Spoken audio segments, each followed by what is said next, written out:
Alright, ladies and gentlemen, hello and welcome back to another Hero House Reviews, where today we're looking at what is probably the single most disappointing release of the year so far. Yeah.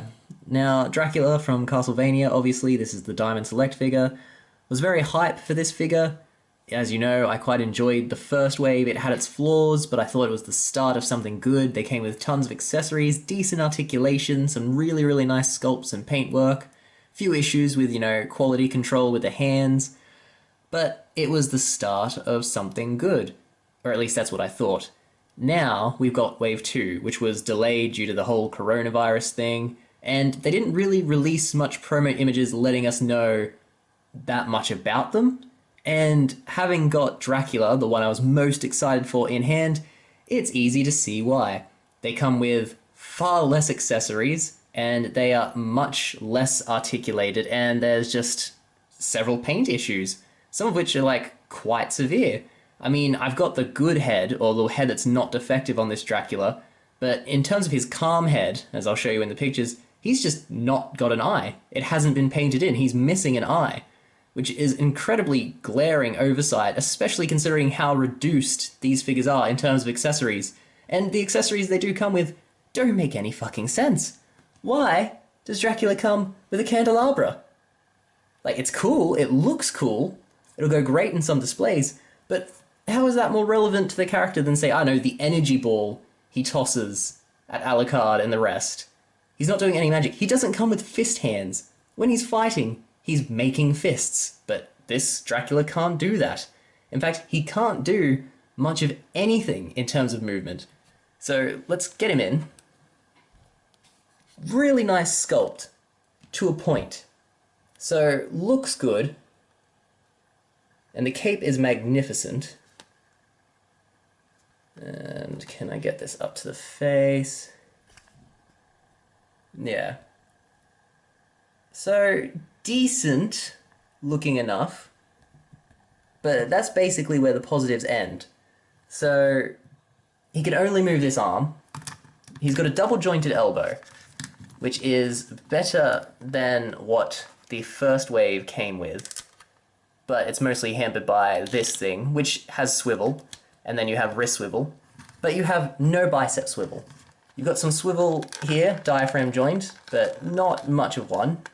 No waist joint, and then the legs have double jointed knees, but you can't bend them because of the stiff plastic that they've made this out of. He's got no ankle pivot whatsoever. Weird ass ankle joint. That's ugly. That's a hideous joint. That gives him, decent range of forward and back motion, which he needs because he can't go from the sides. Shin swivel exists, yeah. But again, not that useful. Head is on a ball joint. Doesn't give him that much movement. And then you can't access his other arm when he's got the cloak on because, why would you think of doing that with a figure you've had absolutely ages to put out? Terrible release. Super sloppy, super lazy. Don't know what the fuck they have been doing in all this time. Really bitterly disappointed. You can take the cloak off, but then you have, half a Dracula. You don't have him as his opposing form. And to do it, you've got to pop off this collar, which is a bit of a pain in the arse to do it with. Ugh, come on, you bastard.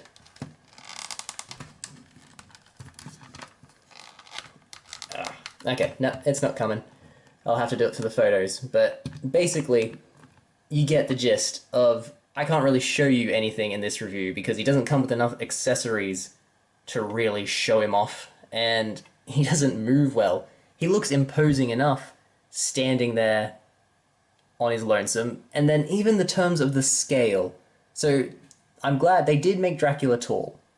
He should be tall. They have succeeded there. But in making him tall, they made him super skinny. He is far and away thinner than Alucard, or especially Trevor. And Dracula wasn't just tall, he was broad. He was a big, dominating force. When he was menacing Godbrand, he calls him Little Godbrand because Dracula is fucking huge. This guy is tall, but he is, the definition of string bean. He's so thin. In fact, his head is smaller than Alucard's head. despite Alucard being almost, a head shorter. So the scale isn't accurate. In fact, it's like they just didn't care with this second wave. And he doesn't have bicep swivel. The first wave had bicep swivel. Why is he taking steps back in terms of articulation? They've had extra time to perfect this line. What is going on? And especially with Dracula, the most important character of Castlevania, why has he gotten, a half-assed release with a fucking candelabra? Why? Anyway, let's dive into pictures. In terms of ranking for this, I cannot give it more than a 2. He looks quite nice just standing there on a shelf, but it's not War Machine where you can have him in a multitude of great-looking poses. You can have him in the one pose, looking nice, and that's it. He's a statue. Price-wise, yeah, he's cheaper than a Marvel Legends. That's fair, and he should be cheaper because accessories are shit, articulation is shit. All you've got is Sculpt on this bad boy, and yeah, it's so disappointing. 2 out of 5, which would be, what, a 4 out of 10? Yeah, that seems appropriate. 2 out of 5, garbage release. Let's get some pictures going.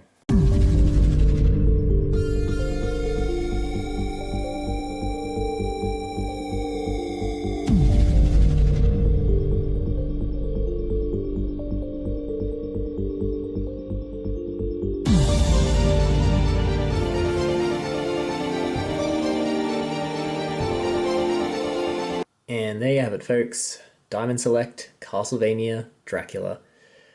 Yeah, worst release of the year so far. Maybe not. I mean, there's the rest of this wave from Diamond Select. Maybe one of them is, worse than this Dracula. But he's definitely the most disappointing because I think we all really wanted a great Dracula because he is fantastic in the show. But this figure is far from fantastic. As you can see in those pictures, you can get him to look good, but it's not fun to do. You've got an arm to work with and you can turn his head. Disappointing release. Step up your game, Diamond Select. This is really shit. This is a bad release. And it looks like the whole wave is a bad release, so get back on top of this line, because it could go up. Like, people love the Castlevania show, and they're going to go nuts for good action figures, but they've got to be good action figures, not just, very limited statues like these. Anyway, 2 out of 5, very disappointing. I'm tempted to say don't pick it up at all. If you're a fan of the show, don't support this line, let it die, and let someone who actually cares about the license pick it up. That's how bad this figure is. Yeah, and that's all I have to say about that. Thank you for watching. If you want to see more, we have plenty of reviews. We've got Hero House, we've got the Wreckers, we've got figure fights, and a whole bunch of other goodies. It's all a good time. Please don't forget to like and subscribe, and hopefully I'll see you again. All the best. Bye.